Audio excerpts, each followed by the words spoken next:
Hello guys, അപ്പോൾ നമ്മുടെ big ബോസിലേക്ക് അടുത്ത 2 പേരുടെ വീട്ടുകാർ വരുന്നുണ്ട്. സോ ആദ്യത്തേത് അൻസിബ, രണ്ടാമത്തേത് ഋഷി. അവർ തമ്മിൽ നല്ല ഒരു ബോണ്ടും കാര്യങ്ങളൊക്കെ ഉള്ളതാണ്. സോ അവരുടെ ഫാമിലീനെയും ബിഗ് ബോസ് ഒരുമിച്ച് തന്നെയാണ് കയറ്റി വിടുന്നത്.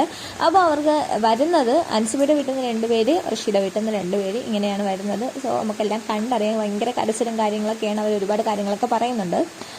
പിന്നെ ഇതിനു മുന്നേ വന്നിട്ടുള്ള ശ്രീധുവിൻ്റെ അർജുൻ്റെത്. അപ്പം അവരും ബിഗ് ബോസ് കണക്ട് ചെയ്ത് എനിക്ക് തോന്നുന്നു അങ്ങനെ തന്നെയായിരിക്കും. അവർ രണ്ടുപേരെയും ഒരു TRP കൂട്ടാൻ വേണ്ടിയായിരിക്കാം അവർ രണ്ടുപേരെയും ഒരുമിച്ച് കയറ്റി വിട്ടതും ഇവർ രണ്ടുപേരെയും ഒരുമിച്ച് കയറ്റി വിട്ടത്. അപ്പോൾ ഇനി ജാസ്മിൻ്റെ ഫാമിലിയുടെ കൂടെ ഏത് ഫാമിലിയാണ് വരണതെന്നൊക്കെ നമുക്ക് വളരെയല്ല കണ്ടറിയാം ഗൈസ്. അപ്പം എന്താണ് നമ്മുടെ ഫസ്റ്റ് ഇതിൽ അഖിൽ മാരാറിൻ്റെ ഫാമിലി വരുന്ന ഒരു ഇതുണ്ടായിരുന്നു. സോ അതാണ് എനിക്ക് തോന്നുന്നത് ഏറ്റവും കൂടുതൽ വ്യൂസും കാര്യങ്ങളൊക്കെ ഉള്ള നല്ലൊരു ഭയങ്കര ഒരു സെൻറ്റിമെൻ്റൽ ആയിട്ടുള്ള ഒരു ഇതായിരുന്നു. ആ കുട്ടികളും അവരൊക്കെ വരുന്നത്. സോ അതുപോലെ ഒരു സംഭവം നമുക്ക് ഈ 6-ൽ കാണാൻ പറ്റിയില്ലെങ്കിലും എന്തായാലും നല്ല മൊമെൻറ്റ്സ് ആയിരിക്കും. കാരണം ഇനി വീട്ടുകാർ വന്ന് ഇവരൊക്കെ പറയുന്ന കാര്യങ്ങളും ഇവരെന്തൊക്കെയാണ് അങ്ങോട്ട് പറയണത് ഇങ്ങോട്ട് പറയണതൊക്കെ നമുക്ക് എന്തായാലും ലൈവായിട്ട് കാണാമല്ലോ.